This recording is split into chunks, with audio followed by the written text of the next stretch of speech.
일단 총기 사고 났다는 것 자체가 믿어지지가 않더라고요. 그래도 너무 불안하네요, 아직도.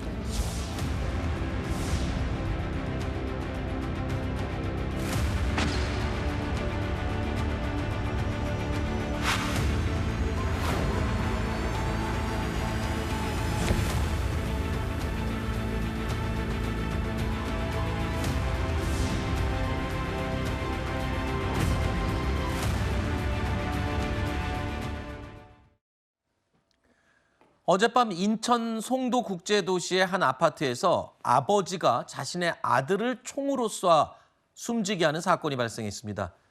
이 아들은 끝내 목숨을 잃었는데요. 자, 변호사님, 아니 우리나라에서 그것도 아파트에서 거기다가 또 아버지가 아들을 총격으로 살해한다. 이거 도대체 어떻게 된 일입니까? 굉장히 믿기 어려운 사건이 발생을 했습니다. 그것도 본인 생일을 축하하기 위해서 아들 내가 열은 어떤 축하 자리에서 아들을 향해서 사제총을 발사했고, 그리고 아들은 사망했다라고 알려지고 있는데요. 일단 산탄총, 그러니까 사제로 만든 불법 총으로 알려지고 있습니다. 네. 일단 신고는 시아버지가 남편을 총으로 쐈다라고 이제 며느리가 직접 신고한 것으로 알려지고 있고요.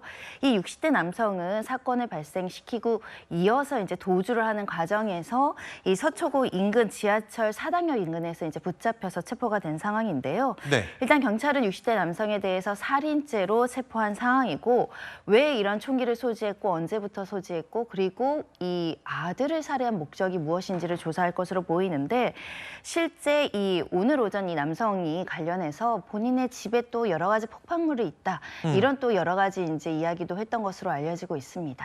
네. 아니 폭발물 얘기는 또 뭡니까? 그러니까 경찰에서 이제 잡혀가면서 내가 내 집에 폭발할 수 있는 물질을 설치했다라고 어허. 진술했습니다. 즉시 경찰에서는 특공대를 투입을 했고요.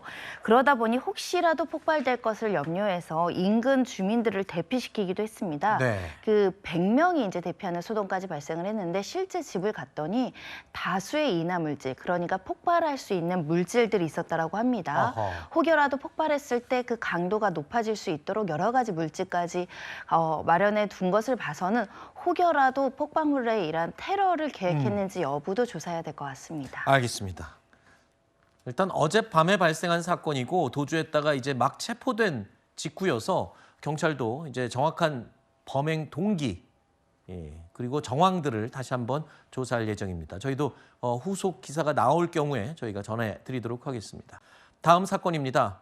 어제까지 닷새 동안 전국에 내린 극한의 폭우로 큰 인명피해가 발생을 했죠. 이 삶의 터전이 그야말로 쑥대밭이 됐습니다. 이 피해 주민들의 목소리를 들어보시죠. 가슴 두근두근하고 그랬지. 그 보고 있는 장면이 어떻겠어요? 이거 저 밀고 내려오는데 우리 집도 밀린다 생각하고 진짜 많이 놀랐어요. 혹시나 딸이 어떻게 될까, 집사람이 어떻게 될까 싶어서. 순간적으로.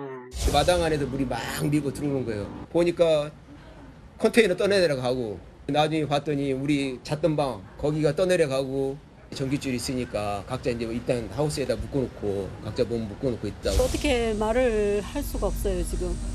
뭘부터 치워야 될지도 모르겠고, 어디 마땅히 연락할 데도 없고, 예, 막막해요. 그야말로 일대가 초토화가 된 모습입니다. 이번 호우로 희생자가 무려 27명이나 발생했어요. 사망하거나 실종된 것으로 확인된 인원이 벌써 27명입니다. 이 피해가 발생한 장소도 참 다양하더군요. 그렇습니다. 굉장히 큰 인명피해가 발생한 상황인데요. 특히 지역별 사망자로는 산사태가 발생한 산청이 10명으로 가장 아하. 많았습니다. 가평에도 2명, 충남 서산에도 2명, 경기 오산, 포천, 충남 당진, 강주, 북구에서도 각각 1명씩 발생을 한 것으로 알려지고 있고, 지금 구조 작업이 진행 중이라고 하는데 혹여라도 인명피해가 더 늘어날 가능성도 배제하기 어려운 상황입니다. 워낙 비가 많이 왔고 산사태가 난 지역이 피해가 가장 컸다라고 알려지고 있는데, 실제로 보시면 이 그 문화유산 피해도 굉장히 컸습니다. 아하. 보물로 지정된 사찰인데요. 율곡사 대웅전도 산사태로 부서진 상황이라고 알려지고 있고 네. 이 세계유산으로 등재된 방구대 안각화도 현재 완전히 물에 잠겼다라고 합니다. 지금 화면에서 보시는 것처럼 뭐 집뿐만 아니라 여러 가지 이제 축사도 모두 잠겼는데 이 동물들 피해도 굉장히 많아서 축사 안에 갑자기 물이 들이닥치니까 소들도 애타게 울어대면서 굉장히 위기를 느낀 장면도 포착되기도 했었고요. 네. 특히 호우특보는 해제된 상황이지만 오늘 오후에도 수도권, 강원, 일부 충청권에서도 비가 계속 온다라고 합니다. 혹여라도 철저하게 대비해서 네. 추가 피해가 없어야 될 것 같습니다. 네. 자, 그리고요. 이번 이 극한의 호우 속에서 인명피해가 속출하는 가운데도 아주 용기 있는 시민의 선행이 또 화제가 되고 있습니다. 어떤 선행이었죠? 그렇습니다. 지금 보시는 것처럼 굉장히 폭우 속에서 저렇게 잡고 있다가 이 폭우 속에 빠져 있는 노인을 발견한 겁니다. 아하. 이 자동차 공업소 이제 가게 사장과 직원들이 지금 폭우 맨홀에 다리가 두 다리가 꺼서요. 거의 얼굴까지 잠기는 상황이 발생했다라고 합니다. 저 안에 그러면은 지금 어르신이 지금 빠져 있는 거군요. 것이고 지금 숨도 못 쉬는 상황이다 아이고. 보니까 직원들이 서로 판자를 가지고 와서 물기를 좀 막아서 숨 쉴 수 있는 공간을 확보를 했다라고 하고요. 저 당시는 차량도 막 떠내려오는 위급한 상황이고 그러네요. 사람이 서 있기도 어려운 상황인데 이 직원들과 사장은 할아버지를 놓고 물러설 수는 없었다. 반드시 살려야 한다는 생각으로 저렇게 십시일반 도왔다라고 하고요. 다행히 할아버지 구조되셨습니다. 네. 그리고 이제 가족들이 감사하다고 이 최승희 씨가 운영하는 자동차 공업소에도 찾아간 것으로 알려지고 있는데 네. 이 최 씨 다시 이런 일이 발생했다라고 하더라도 목숨을 구하기 위해서 뛰어들었을 것 같다. 이렇게 네. 또 겸손하게 이야기하기도 했습니다. 알겠습니다. 그야말로 진정한 영웅이 아닌가 생각이 드네요. 내란 특검팀이 구속기간 연장 없이 윤석열 전 대통령을 구속 기소했습니다. 사사건건 비협조적으로 일관해왔던 윤 전 대통령으로부터는 더 이상 의미 있는 조사를 이끌어낼 수 없다. 이런 판단이 작용한 게 아니냐 해석이 나오고 있습니다. 어떻게 보십니까? 네, 말씀 주신 대로 사실상 그 영장 실질 단계에서도 그리고 구속적 부심을 추가로 신청한 이후에도 직접 한변을 할 때 이 수사에 나는 응할 수가 없다. 잘못된 수사다. 그런 어떤 그 의지를 윤석열 전 대통령이 여러 차례 피력을 해서 특검팀으로서는 기로에 있었던 겁니다.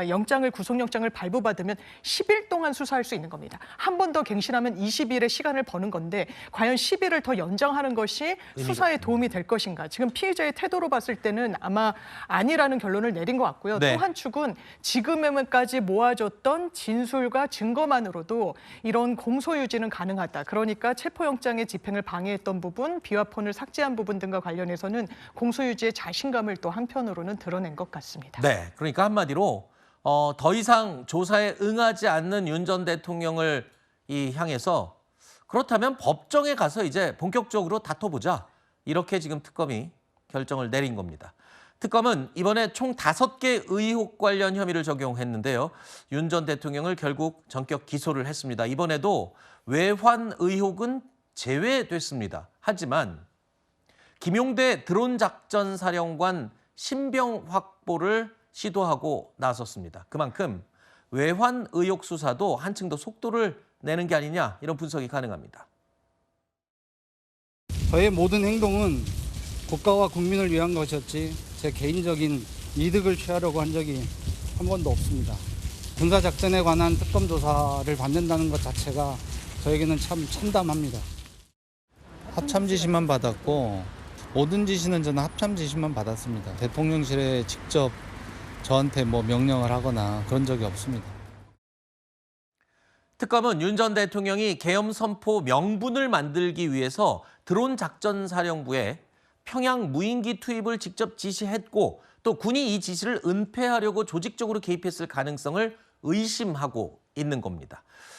자, 외환 의혹과 관련해서 첫 번째 신병 확보를 시도하고 나선 만큼 이 김용대 드론 작전 사령관이 구속이 만약에 된다면 글쎄요, 이제는 더 이상 외환 설이 아니라 이 팩트가 되는 그런 상황이 되는 거 아니겠습니까? 네, 말씀하셨듯이 이 영장을 지금 청구를 했습니다. 그러면 영장 발부가 된다면 재판부가 그러니까 소명이 됐다, 상당 부분 소명이 됐다라고 인식을 하는 것이고 그 부분 그러니까 외환죄와 관련돼서 드론 사령관과 그다음에 대통령 내지는 김용현 당시 경호처장과의 어떤 지시, 직접적인 지시든 간접적인 지시든 그 지시에 의해서 드론 사령관이 드론을 평양에 보냈다. 이런 관계가 어느 정도 소명이 됐다라고 판단을 하겠죠. 그런데 한 가지 저는 좀 다른 생각이 김 사령관은 이렇게 언론에 계속 억울함을 호소합니다. 실질적으로 10월 3일 첫날 지시를 합참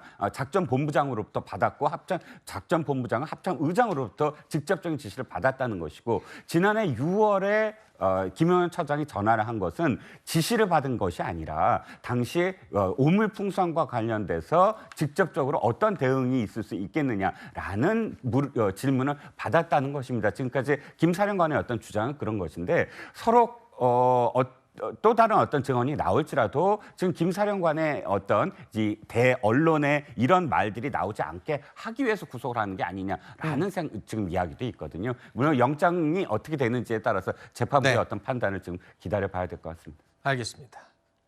이 내란 특검만큼이나 엄청난 속도를 내던 김건희 특검.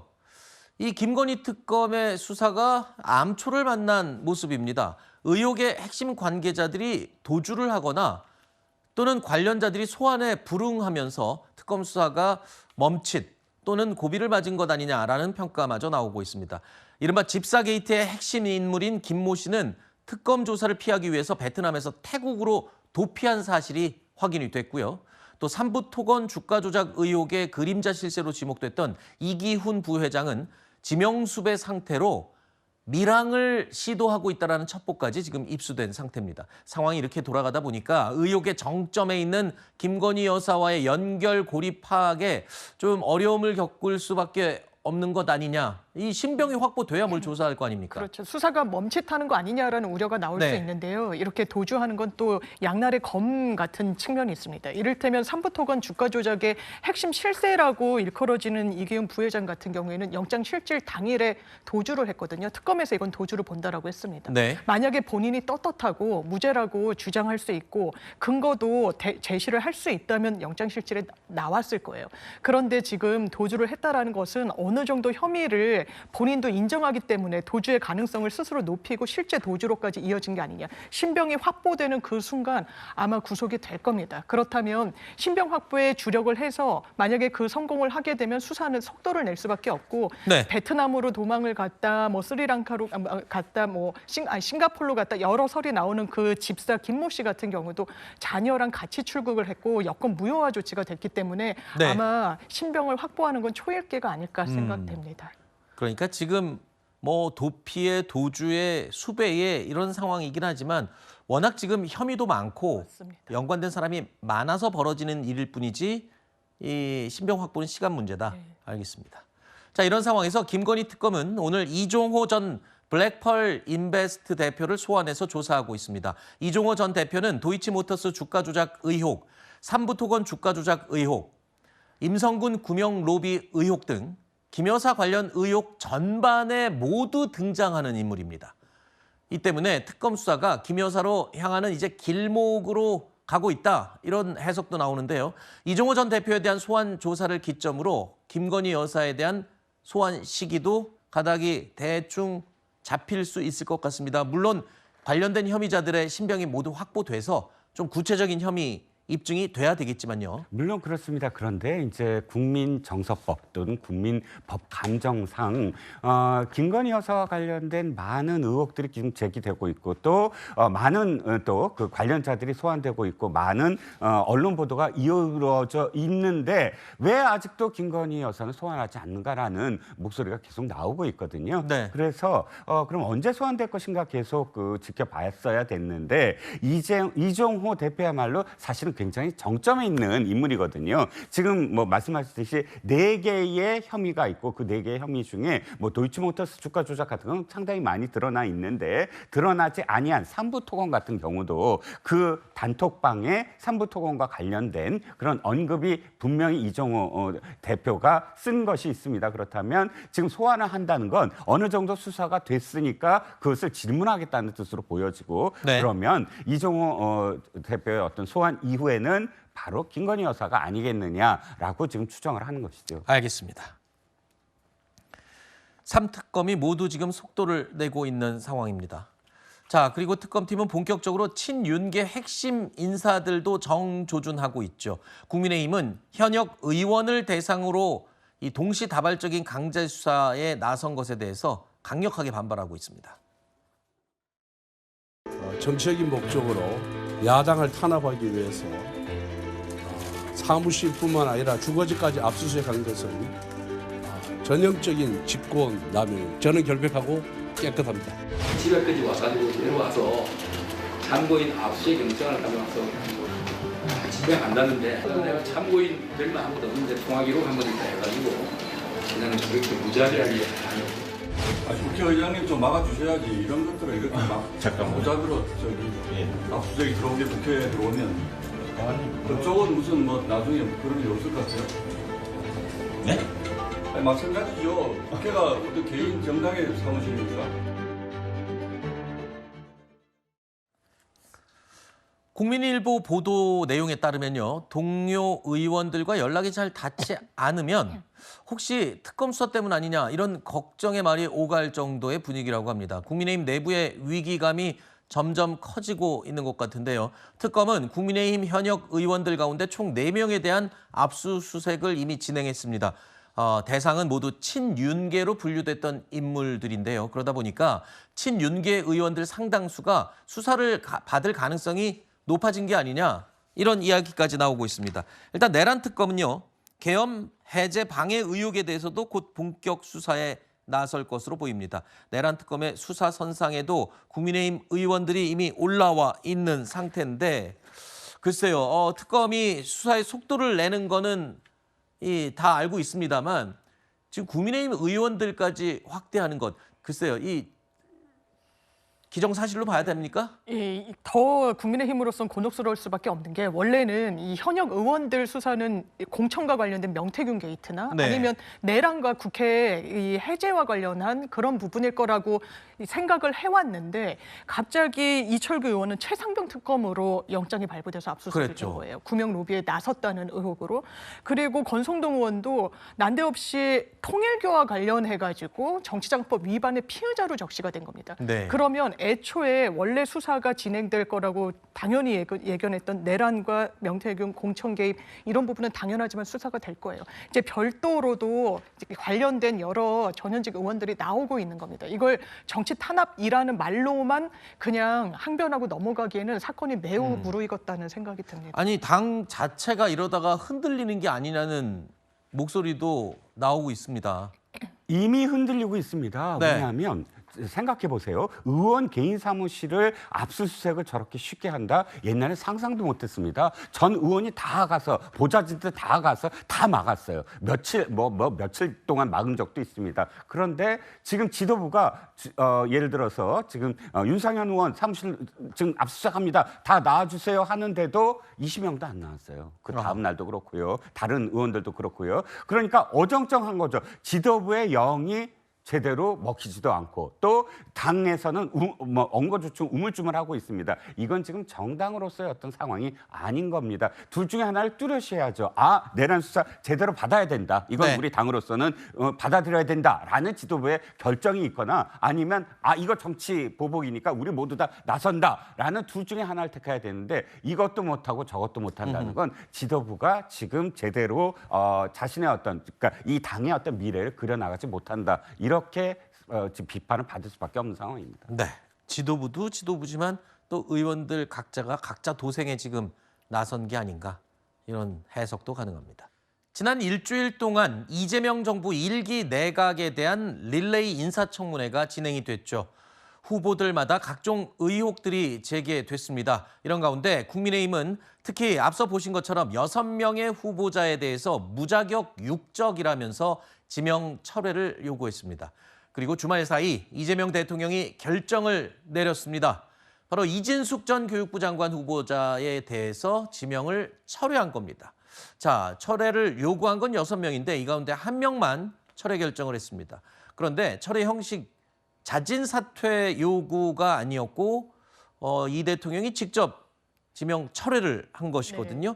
보통 자진 사퇴를 해서 부담을 덜어준다 뭐 이러잖아요. 근데 지명 철회를 선택한 데도 이유가 있겠죠? 아마 우상호 정무수석도 오늘 한 라디오 인터뷰에서 이 부분과 관련해서는 당사자인 이진숙 후보자와의 어느 정도의 좀 협의가 있었다라고 밝히더라고요. 네. 이 말인즉슨 이제 본인이 원하는 방식이 자진 사퇴가 아닌 이제 지명 철회, 인사권자의 선택에 맡기는 방식을 좀 더 고려했다라는 취지로 읽히는데요.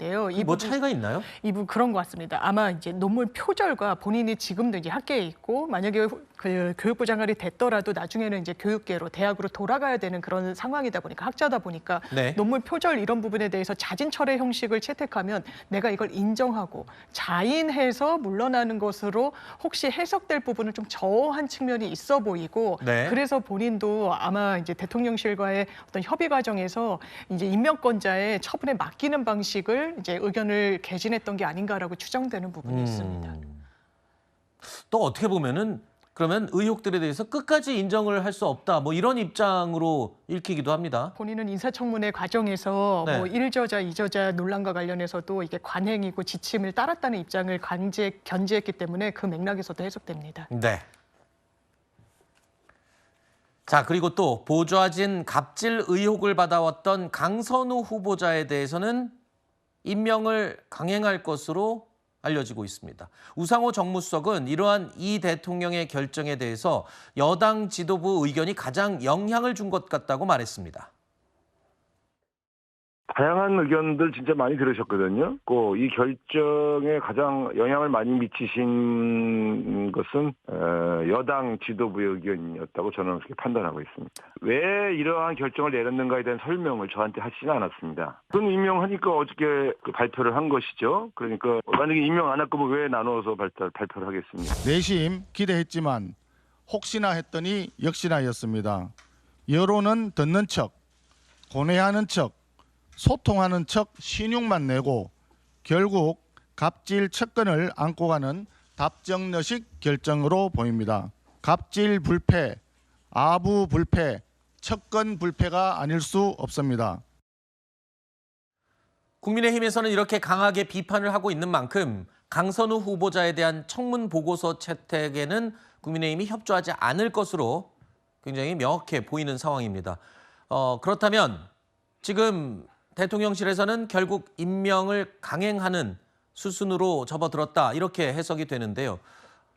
사실 상당히 많은 여론의 이 질책이 있었거든요. 자, 그렇다면 아까 지명권자의 임명 철회가 없다면 이 장관 후보자 본인의 자진 사퇴 가능성은 이제 없어진 건가요?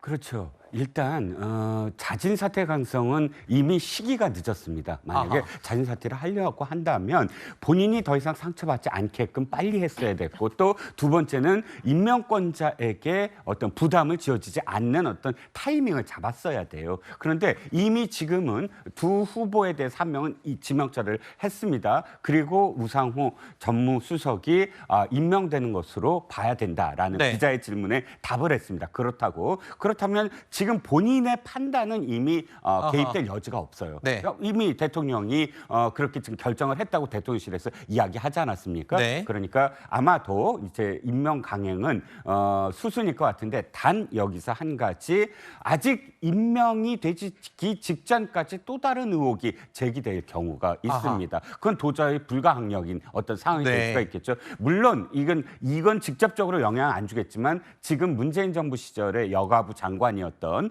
정영애 전 장관이 당시에 의원으로서 자신의 지역구 민원을 들어주지 않는다는 것으로서 하라면 하나는 거지 하고 갑질을 했다고 합니다. 예산, 그러니까 그 여가부 예산을 그냥 삭감해 버렸다 이런 이야기를 했습니다. 이것 자체가 큰 영향은 아닙니다만 이건 무슨 의미냐면 아직도 이렇게 폭로하는 사람들이 있고 폭로하는 어떤 또 다른 방송의 증거들이 있다고 한다면 그거는 막지 못하지 않을까. 그 상황까지 아마도 또 고려를 해야 되지 않을까라는 생각입니다.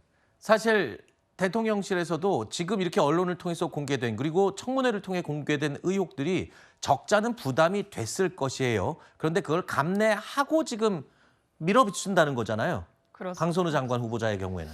그러니까 여러 고민이 있었던 것 같은데요. 이제 말씀 주신 대로 아직 완전히 마침표가 찍혔는지와 관련해서 뭐 쉼표라는 의견도 나오고 있기는 하고 다만 이제 추가 의혹이 있을 때 저는 개인적으로는 당사자가 해명을 소상히 해야 되는 책무가 있다고 생각을 하고요. 다만 이제 이진숙 후보자가 견주어서 판단을 한다면 이진숙 후보자는 결정적인 낙마 사유가 뭐 국회 교육위원회 의원들도 의견 개진을 했습니다만 이게 교육부 수장으로서의 전문성이 과연 갖추고 있는가가 가장 큰 문제가 됐던 데 비추어서 뭐 입법 활동이나 지금까지의 어떤 의정 활동 등을 종합했을 때 강선우 의원은 이런 부분에 대해서는 어느 정도 이제 전문성과 두각을 보내줬다는 점이 이제 고려의 한 축이 아니었을까 생각이 됩니다. 네, 또 언론에서는 의원 출신이기 때문에 의원 불패 그리고 또 동료인 점들이 감안된 게 아니냐 이런 해석도 많이 나오고 있습니다.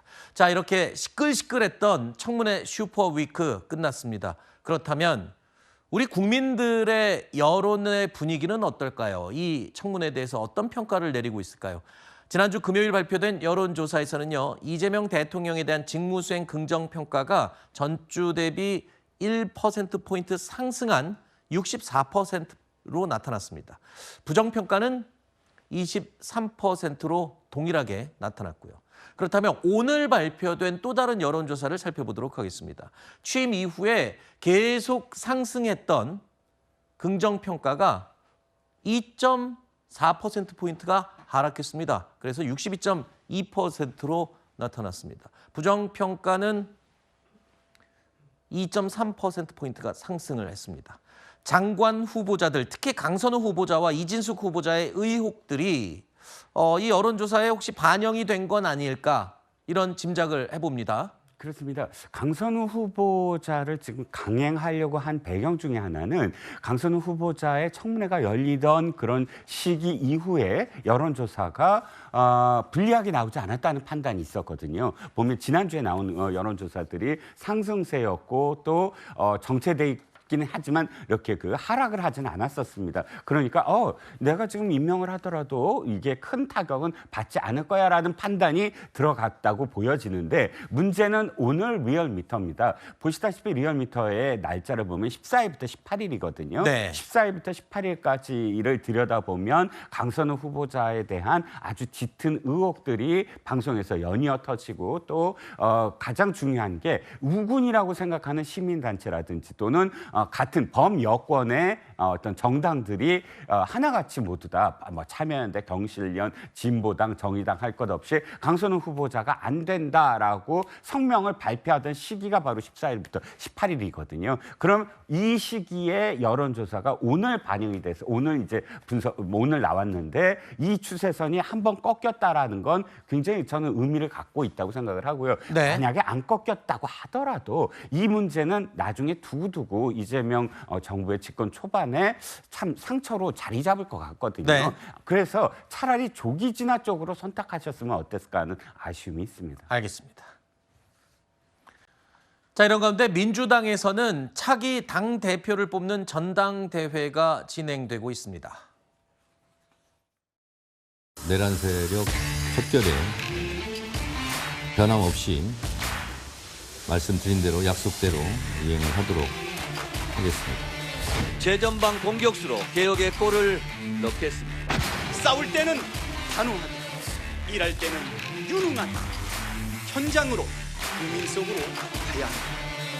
선거보다 생명입니다. 주말 사이에 치러진 충청과 영남 경선에서는 정청래 후보가 승리했습니다. 이제 남은 건 호남과 수도권인데요. 여기가 근데 또 상당히 규모가 큽니다. 자, 우선 수해 복구에 집중한 뒤에 다음 달 2일에 이제 치러질 예정인데 일단 박찬대 후보, 정청래 후보 둘 다 워낙 막강하고 존재감이 크기 때문에 글쎄요, 예측이 어떻게 나오고 있을지 모르겠습니다만 당내 분위기는 어떻습니까? 물론 되게 조심스러운 얘기입니다만. 그러니까 예측이 좀 갈리는 부분이 있는 것 같고 네. 사실 충청권은 이제 정청래 후보가 충남 금산 출신이라서 아하. 이제 본인 고향인 이제 메리트가 있기도 했고 이제 영남은 이제 당원 수가 민주당이 많지는 않습니다. 이제 앞으로 남은 짚어주신 대로 서울 수도권과 호남이 한 70% 가까이가 그러니까요. 되거든요. 그러니까 막판 역전이 가능할 것인지 아니면 지금 한 25%포인트 정도의 차이가 나고 있는데 이 부분과 관련한 어떤 상승세를 정청래 후보가 계속 이어갈 것인지 이제 개혁을 두 후보 모두 주창하고 있다는 점에선 겹치지만 선명성에 있어서는 약간 캐릭터를 달리하는 부분이 있어서 이 부분에 대한 당원들과 또 시민들의 어떤 평가가 있을 것으로 보입니다. 네.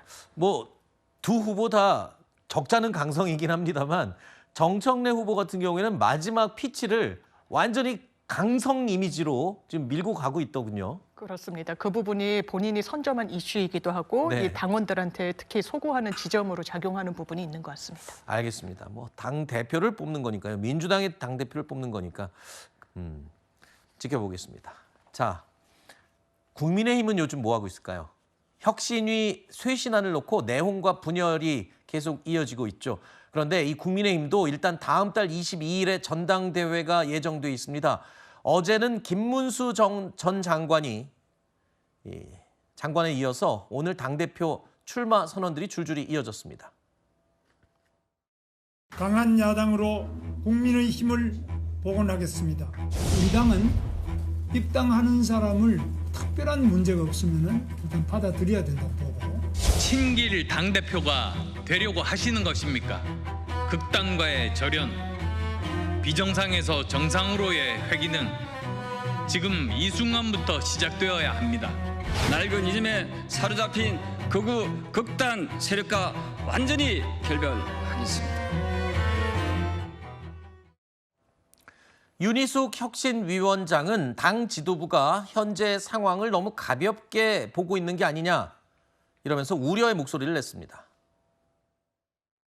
지금 우리 지도부가 지금 이 시점을 굉장히 가볍게 보고 있구나. 사람에 대한 뭐 몰면은 괜찮아요. 근데 이 혁신안에 대한 것은 저희가 2017년 탄핵 때 그 대선 지고 홍준표 대표가 금방 전대 나왔죠. 네. 혁신 없이.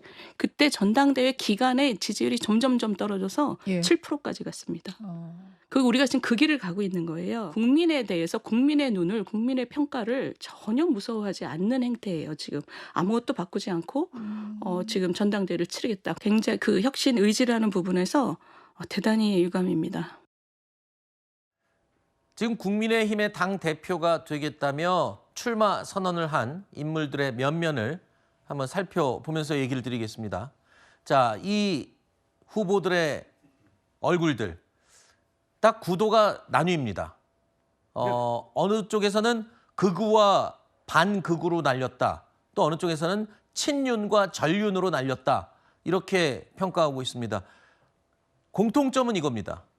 국민의힘은 아직까지도 윤석열 전 대통령의 그늘에서 못 벗어나고 있다. 이게 가장 명확한 결론입니다. 그렇습니다. 지금 이것이 뭐 잘됐다 못됐다 또는 뭐 어떤 구도다를 떠나서 이미 선거 과정에서 사과를 몇 번이나 했습니까? 후보자들도 사과를 했고요. 끝난 다음에 원내대표가 된 송원석 원내대표 또 사과를 계속했습니다. 윤희숙 혁신위원장도 사과를 당원 단계에 올리자고 이야기를 합니다. 그런데 지도부와 대통령 후보들과 뭐 혁신위원장까지 사과를 이렇게 계속 이야기하는데도 구도는 윤석열 대통령을 계속 지켜야 된다는 그런 분위기의 두 후보와 그다음에 이쪽에서는 윤석열 전 대통령과 절연해야 된다는 후보. 그럼 결론적으로는 아직도 절연내지 못하고 있고 또 사과는 형식적인 사과였다라는 게 그냥 드러나 있거든요. 네. 굉장히 퇴행적인 선거가 치러지고 펼쳐지고 있습니다. 이 선거는 얼마나 더 절박하게 이 당을 바꾸겠습니다. 그 경쟁을 해야 되는 거거든요. 네. 국민들로부터 시선을 받고 국민들로부터 다시 박수를 받으려면. 그런데 참 말씀하셨듯이 앵커 말씀에 정적으로 동의하는 게 아직도 이 당은 윤석열을 기점으로 나뉘고 있다. 그러니까 참 국민들이 계속 지지율이 떨어지는 것을 이 당원들이나 지도부들이 인식하지 못하고 있다는 윤희숙 위원장의 말씀에 저는 또 공감합니다. 알겠습니다. 최근에 이렇게 국민의힘 입당이 알려진 전한길 씨 얘기가 요즘 또 화제인데요. 이 전한길 씨는 전당대회에 출마하지 않고 망가진 국민의힘을 되찾겠다라는 입장을 피력했습니다. 저는 할 생각이 전혀 없고요. 평당원으로서 망가진 국기임을 저는 되찾겠다. 저는 네. 그냥 이수인 장군이 그랬는 것처럼 백의 종을 할 겁니다. 좌파에 개딸이 있었다면은 우파에 전한길이가 또 우파의 개딸이라고 볼 수 있겠죠? 그런 걸 제가 만들어갈 생각도 있습니다. 그래서 수십만 명 만들 겁니다. 저와 이런 평당원들의 요구를 들어줄 수 있는 그런 후보에 대해서 영향력은 행사할 겁니다. 국민의힘은 전한길 씨의 입당 문제로도 시끄러웠습니다. 출당시켜야 한다는 의견이 있었고 아니다, 끌어안아야 된다라는 의견도 있었는데 그야말로 의견이 분분한 상황에서 결국 윤 어게인을 외치는 전한길 씨 등판이 어떤 또 영향을 미칠지도 궁금합니다. 이 전당대회에 영향을 끼칠 만큼의 그런 존재인지도 궁금하고요. 일단 대중적으로는 상당히 이제 영향력을 끼치는 그런 인물이라고 할 수 있는데 전당대회에서도 영향을 끼칠 수 있을까요? 일단 전한길 씨가 아까 그 방송에서 했던 이야기가 눈에 들어옵니다. 수십만을 이끌 수 있다 이렇게 표현하거든요. 그렇다면 수십만이라는 건 어떤 데서 이렇게 자신감이 있을까라는 생각을 해봅니다. 이 당이 지금 여러 가지 의혹 중에 하나가 특정 종교 집단에서 특정인을 전당대회에서 내세우거나 혹은 찍어주기 위해서 입당했다라는 의혹이 지금 계속 벌어지고 있잖아요. 네. 그 뭐 특정 종교 이름은 제가 생각하겠습니다만 그런 종교들이 이미 지금 전한길 씨도 사실 특정 종교의 모임에 계속 집회를 나갔었어요. 그렇기 때문에 이미 특정 종교인들이 당원으로 좀 들어왔다라는 그런 이야기로 들립니다. 그렇다면 그야말로 지금 그 힘으로 이런 어떤 활동을 하겠다라고 여겨지는 건데 뭐가 문제냐. 김문수 후보 같이 전한길 씨를 끌어안겠다는 사람들은 딱 이거예요. 당내 세력이 없으니까 그 세력들, 친윤 그룹을 그대로 끌어안아서 하겠다라는 이야기로 들려서 네. 이것 역시 사실은 바람직하지 않다고 생각합니다. 알겠습니다. 자, 전당대회를 치르고 있는 민주당 그리고 전당대회를 코앞에 두고 있는 국민의힘. 자, 여야의 당 대표 누가 선출될지 계속 지켜보겠습니다.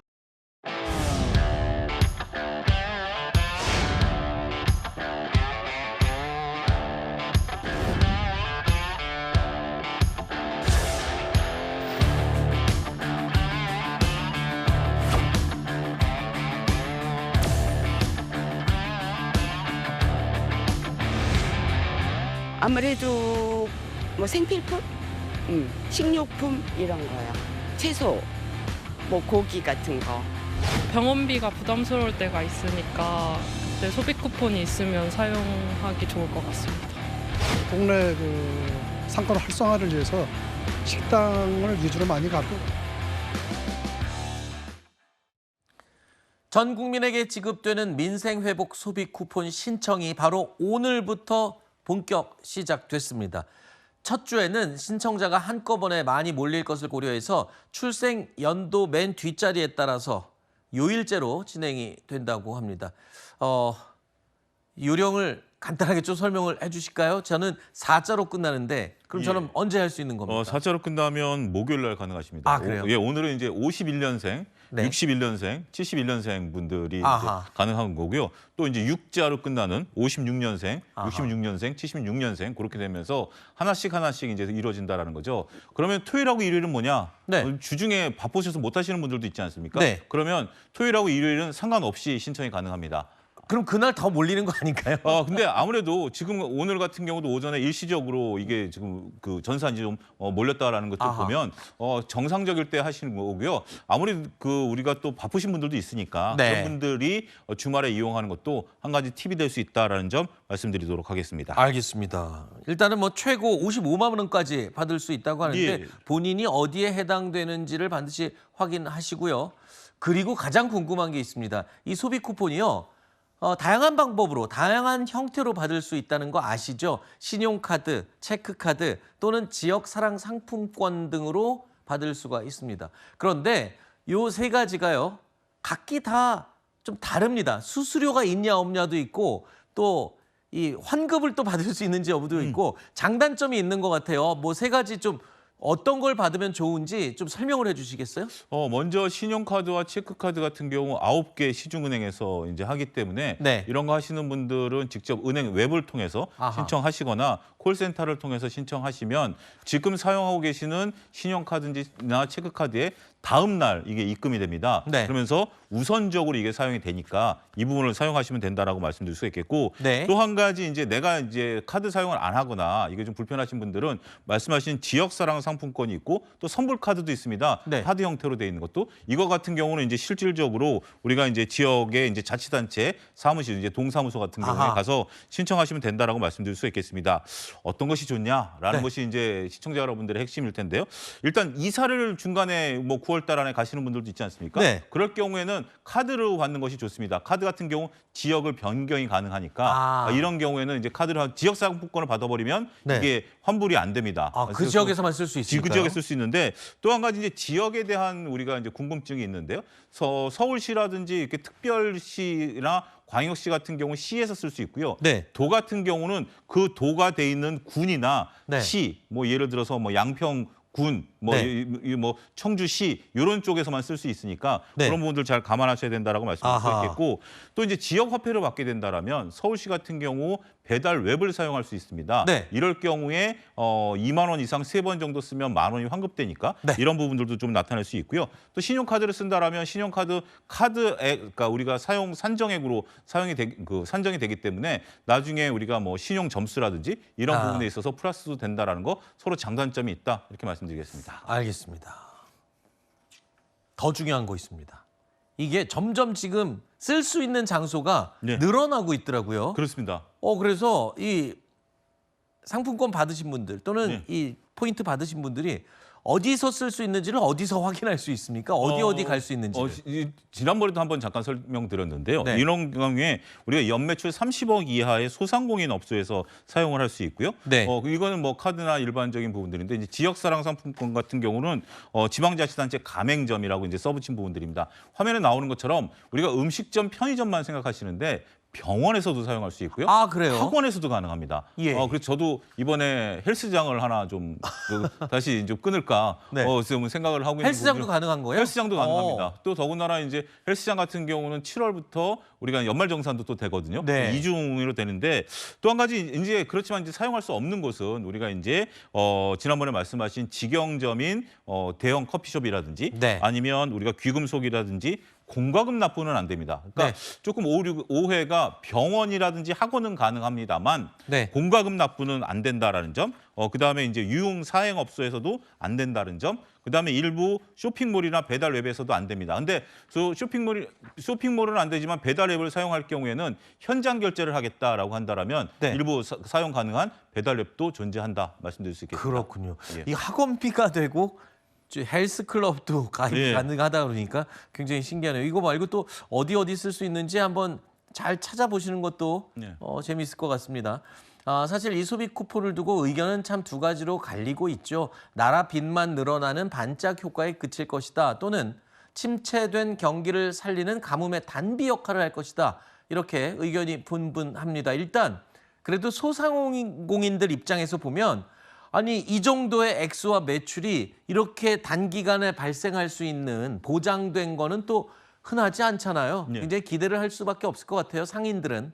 그렇습니다. 이게 이제 우리가 4개월 동안 써야 되는 거기 때문에 네. 소상공인분들 입장에서는 상당히 이제 기대감이 클 수밖에 없겠죠. 물론 보는 시각에 따라서는 우리나라 지금 재정이 튼튼하지 않은 상황에서 이제 우리가 빚을 내서 어떻게 보면 이제 국채를 발행해서 이것을 주기 때문에 이런 데 돈을 쓰는 것보다는 미래 먹거리에다가 정말 투자를 하는 것이 좋지 않겠는가라는 의견도 충분히 우리가 이제 그 반론으로서 제기할 수 있는 부분들이다라고 말씀드릴 수 있겠죠. 하지만 이제는 그 논쟁이 끝났고 그렇죠. 지급이 이제 오늘부터 시작된 거 아니겠습니까? 그러면 정부가 얘기하는 대로 정말 소비 쿠폰이 계속해서 소비를 유발하고 우리가 이제 1차 보통 이제 평균적으로 보면 15만 원을 받고 9월 달에 또 한 10만 원 정도 받을 계획 아니겠습니까? 그러면 또 요 돈만 쓰는 것이 아니죠. 쓰다 보면 그 이상 또 쓰게 되는 것이고 그게 또 돌고 도는 거고 예를 들어서 음식점 같은 경우 소상공인분들이 이러한 돈을 받게 되면 또 자재도 구입할 것이고 네. 식음료도 구입할 것이고 또 그분들이 또 자제분들의 학원비도 낼 것이고 이런 부분들의 순환이 돌 것이기 때문에 네. 지금은 기대 효과에 대해서 우리가 방점을 좀 찍자 이렇게 말씀드릴 수 있겠습니다. 알겠습니다. 이미 이제 발급되기로 한 것이니까요.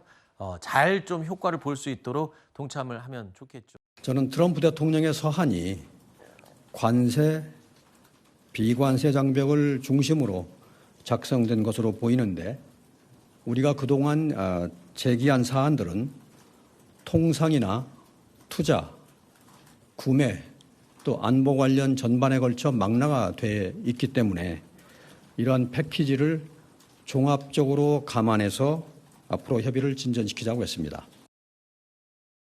자, 한미 관세 협상의 종료 시한이 오늘로 이제 딱 11일밖에 남지 않았습니다. 위성락 국가안보실장이 다시 미국으로 달려갔다는 소식이 지금 언론을 통해서 전해지고 있는데 관세 협상의 돌파구를 마련할 수 있을지 잘 진행이 되고 있는 걸까요? 지금 어떻게 예상하고 계세요? 예, 저희가 이제 소비 쿠폰에 관심을 갖다 보니까 가장 네. 중요한 또 이제 관세 협정에 대한 부분들을 조금 놓치고 있었던 게 아닌가 싶습니다. 말씀하신 것처럼 이제 11일 남았습니다. 네. 불과 2주도 안 남은 그런 상황이다라고 말씀 좀 드릴 수가 있겠는데 일단 지금 현재 위성락 이제 실장 같은 경우 이제 미국으로 달려갔고 그 전에 이제 실무자들도 현재 지금 미국에 당도해 있는 상황입니다.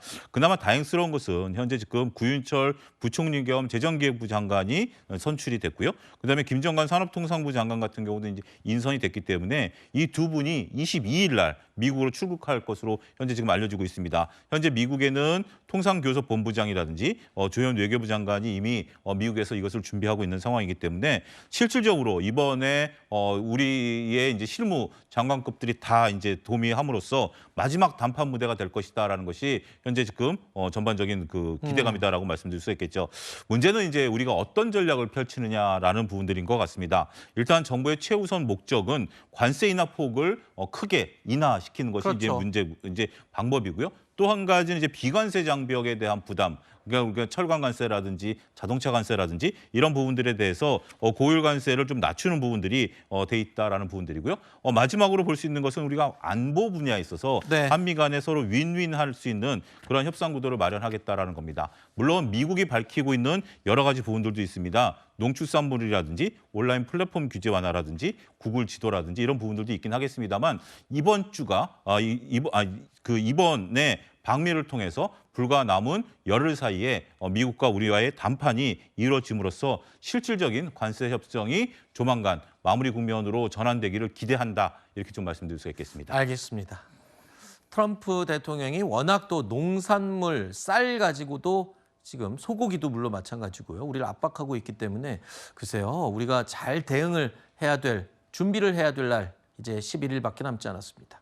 부동산 시장 소식 하나 살펴보겠습니다. 정부의 고강도 대출 규제로 다른 지역의 집값이 오르는 이른바 풍선 효과를 우려하기도 했었는데 오히려 아주 작지만 똘똘한 한 채로 수요가 몰리고 있다는 분석도 나왔습니다. 6.27 대책으로 대출 규제가 이제 시행이 됨에도 불구하고 사실 강남 3구라든가 용산구 같은 경우에는 현금 부자들이 움직이는 시장이다 보니까 신고가가 경신을 계속 해왔던 상황이었고요. 지금까지 봤을 때 어떤 규제가 있더라도 강남 3구와 용산구 같은 경우에는 결국에는 가격이 오르더라라는 학습 효과 때문에 지금도 계속 신고가 경신을 하고 있다고 볼 수는 있죠. 서울 강남 지역에서요. 10평대 아파트가 처음으로 40억 원을 넘었다는 소식이 전해졌습니다. 전국에서 소형 아파트의 매매 가격이 40억 원을 넘은 것. 사상 처음이라면서요. 아니 10평대 아파트가 어떻게 40억 원을 넘습니까? 예, 뭐 이례적인 현상이다라고 좀 말씀드릴 수 있겠습니다. 이게 이제 재건축된 아파트이긴 한데요. 우리가 59.96 그러니까 전용 면적이 60제곱미터 이하면 대략 과거 평수를 보면 한 18평 정도 네. 되는 그런 건데 이게 이제 40억이 넘었다라고 좀 말씀드릴 수 있겠죠. 우리가 국민 평형대를 84제곱미터 26평형이다라고 보고 있는데 이거보다 훨씬 작은 형태가 40억이 넘었다라고 말씀을 좀 드릴 수가 있겠죠. 말씀하신 것처럼 이 현상에 대한 분석은 좀 여러 가지가 있습니다. 결국은 우리가 그 강남 집값은 올라간다라는 그 불패 신화가 다시 늘어난 이제 재현된 거 아닌가라는 부분들도 있고요. 또 이제 실수요자분들이 이것을 이제 현금 부자들 입장에서는 네. 좀 사서 이거보다 더 비싼 건 못 사니까 네. 이 정도로 이제 산다라는 또 의견도 있다라고 말씀드릴 수 있겠습니다. 그런데 저는 개인적으로 보면 우리가 이제 6억 대출로 규제가 시작된 게 불과 아직 한 달이 시행이 안 됐기 때문에 네. 기존의 어떤 계약 관계라든지 거래 관계가 좀 이어진 부분들도 없지 않아 있을 것으로 좀 보여집니다. 네. 따라서 중요한 것은 우리가 이제 추석 전후로 했을 때 집값이 어떻게 움직이느냐 이것이 가장 중요한 바로미터가 될 가능성이 있다라고 보고요. 하지만 현재까지 주요 이제 지역에 대해서 정말 똘똘한 한 채에 대해서는 생각보다 집값이 떨어지거나 변동폭이 크지는 않은 것이 현재의 모습이다. 이렇게 설명이 가능할 것 같습니다. 알겠습니다. 10평대 아파트가 40억 원이 넘는다. 정말 놀라울 뿐입니다. 자, 오랜만에 북한 소식 하나 짚어보겠습니다. 최근에 북한은 관광사업 활성화에 더욱 박차를 가하고 있는데요. 지난 1일 개장한 원산 갈마 해안관광지구에 이 관광객들이 몰려든 모습이 공개되기도 했습니다. 먼저 그 영상 보시죠. 동해 명승지의 대대로의 아름다움을 뛰어넘는 희한한 인민의 문화 휴식터, 세계적인 관광공원으로 최상급의 명승지는 전국 각지에서 끊임없이 찾아오는 수많은 근로자들로 연일 흥성이고 있습니다. 내 나이 80이 되옵니다. 해수욕을 하고 나오니까 명사 심리가 정말로 세계에서 1등이라는 우리가 제일 행복한 사람들 같습니다. 자, 원산지구 개장에 최근 금강산이 유네스코에 등재됐죠. 그러면서 북한이 외국인 관광객 유치에 더욱 적극적으로 나서지 않겠냐 이런 전망이 나오고 있습니다. 이런 상황에서 우리 정부가 북한과 개별 관광을 개발하기로 검토하고 있다 이런 얘기가 흘러나왔습니다.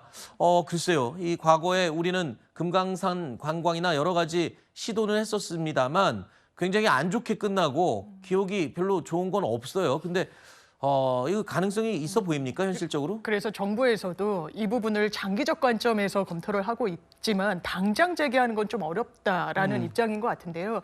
일단 남북관계 개선을 목표로 이제 삼고 있는 정부가 출범을 했기 때문에 다각화된 방법을 모색하는 것은 사실이라고 이야기를 하고 있습니다. 특히 개별 관광 같은 경우에는 대북 제재에 포함이 되지 않기 때문에 관광으로 어쨌든 남북 교류 협력을 확대해 나가는 게 어떻게 보면 좀 용이한 방법이어가지고요. 과거 문재인 정부 때부터 이 검토를 했던 안들은 이제 대한민국의 국민들이 직접 이제 여행지로 가는 방법, 북한으로 가거나 아니면 제3지를 경유하거나 아니면 외국인 관광객들이 남북의 어떤 관광 프로그램을 공유하면서 대한민국도 갔다가 북한도 가는 이런 여러 가지를 모색한 바가 있고 지금도 그 연장선상에서 고민을 하고 있습니다만 최근에 북한의 입장이 적대적 제2국가론, 그러니까 남과 북을 완전히 다른 국가로 상정하면서 적대감을 보이고 있어서 이 부분에 대한 현실 검토는 추가로 이루어져야 될 것 같습니다. 네. 그야말로 미디어로만 우리가 접했던 북한 땅을 드디어 직접 밟아보게 되는 건가 싶은 기대를 하게 되는 내용이었는데요. 이번에 개장한 원산지구에 이미 다녀왔던 러시아 관광객들의 후기가 인터넷과 방송을 통해서 곳곳에 퍼지고 있습니다. 앞서 텅 비어있던 해변, 관광객인 척 연기하는 북한 주민들, 이런 부분들에 대해서 혹평이 잇따르기도 했었는데 의외로 또 러시아 관광객들이 하는 말을 들어보면 만족도가 매우 높았다 이런 이야기들도 상당히 많이 나옵니다. 그런데요. 북한이 지난 18일 돌연 외국인 관광객을 이제 받지 않겠다라는 공지를 냈다는 겁니다. 북한에 놀러간 외국인 여행객들 대부분이 러시아 사람들이었는데 그래서 이제 러시아가 이번에 이 공지에 대해서 발끈하는 일이 있었다고요. 근데 왜 갑자기 또 그렇게 자랑하다가 외국인 뭐 안 받겠다고 하는 걸까요? 이런 상황들은 이번이 처음은 아닙니다. 네. 올해 2월에도 뭐 갈맞이고는 아니지만 그러니까 북한이 서방 그러니까 영국, 호주, 뭐 캐나다 이쪽에 관광객들을 유치했었습니다. 그런데 수주 만에 바로 또 그만뒀거든요. 네. 그러면 북한 전문가들은 이렇게 얘기합니다. 일단 목표를 세워서 빨리 개장을 합니다. 저기는 주로 무슨 운동 해서 어느 때까지 무조건 열어야 되잖아요. 네. 그런데 문제는 세 가지가 있습니다. 충분히 어떤 공사를 하고 그다음에 인프라를 구축했는가. 비행장에서부터 이 갈마, 이 해변까지 이 도로가 아직도 제대로 깔려있지 않았대요. 그게 굉장히 불편하고요. 또 전기가 안정적으로 수일간 계속 공급돼야 되는데 아시다시피 전기 공급도 원활치 않잖아요. 그렇죠. 그러니까 처음에 온 그 관광객들을 위해서 전력을 투입해서 다 좋게 보여주긴 했는데 이게 지속 가능하는 것을 다시 점검을 해야 된다. 몇 가지의 어떤 오류들이 계속 발견된 게 아니냐라는 지금 분석입니다. 알겠습니다. 한마디로 지금 감당을 할 수 없는 상황이 된 게 아닌가 이런 분석이 지금 가장 지배적인 것 같습니다. 다음 사건입니다. 한 유튜버가 울릉도 여행 도중에 겪은 일을 영상으로 인터넷에 올리면서 화제가 되고 있습니다. 어떤 내용인지 화면 보시죠. 삼겹살 먹으러 왔는데 삼겹살 비계 양이 이게 맞나? 절반이 비계인데?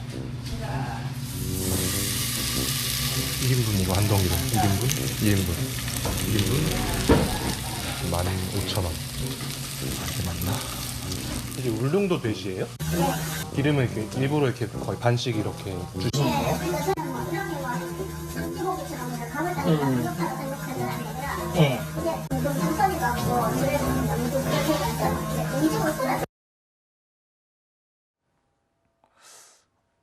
좋은 일로 화제가 된 것 같지는 않아 보입니다. 그렇습니다. 53만 명인 유튜버가 이제 울릉도를 방문해서 이제 공개한 영상인데요. 네. 보시는 바와 같이 삼겹살이 1인분에 15,000원 정도인데 저렇게 비계도 굉장히 상당한 양을 차지하고 양도 적다라고 하긴 어렵지만 이 유튜버 입장에서 다소 아쉽다라고 생각해서 그 유튜브를 올린 것 같습니다. 근데 비계가 너무 많기는 많네요. 그렇습니다. 일단은 저희 기름이 다른 데 비해서는 좀 적게 나오는 편이라고 이렇게 이야기를 했다라고는 하지만 일단 먹는 입장에선 충분하지 않다 이렇게 느끼실 수 있지 않을까 생각을 하고요. 또 이뿐만 아니라 이 영상에는 숙소와 관련된 내용도 나왔는데 너무 덥잖아요. 네. 근데 에어컨이 좀 고장이 난 겁니다. 그런데 확인만 하고 그냥 가고 이제 손님이 에어컨 없이 덥게 있음을 알면서도 별다른 조치도 없고 사과도 없었다, 또 아쉽다라고 올리기도 했었는데 일단은 이 유튜버를 올린 사람은 일부를 경험한 것이기 때문에 울릉도 전체를 싸잡아서 이렇게 말하는 느낌이 아니다라고 이야기를 하면서 이 여행과 관련해서는 좀 손님 입장에서 생각하는 것들 이런 이야기를 했었던 상황인데요. 물론 영상을 본 누리꾼들도 섬 지역의 배짱 장사 아니냐 이런 댓글도 있지만 또 뭐 일반화할 수 없다, 각자의 입장이 있다 이런 댓글들도 따르고 있지만 또 울릉도라는 지역의 특색 그리고 상징성이 있는 만큼 지역 상권에서도 좀 고민을 해봐야 되지 않을까 합니다. 네. 요즘 저렇게 인터넷 유튜버들이 저런 일들을 많이 공개하게 되는데요. 상인들도 한번 생각해 봐야 될 부분들이 있는지 짚어봐야 될 것 같습니다. 휴가철을 앞두고 국내 관광지의 한 식당에서 논란이 일었던 사례가 하나 더 있죠. 저희가 소개해드리기도 했던 예약인데 여수의 한 식당에서 있었던 일 영상으로 다시 한번 보여드리겠습니다. 아가씨 하나 보는 거 아니거든 우리는. 원래 잡혀야 돼. 지금 일하고 있으면 우리가 무한정이다. 저 들어온 지 20분밖에 안 됐어요. 잖아요, 그리고. 아니, 이런 얘기하고 나서 얼른 밥이나 먹으라뇨.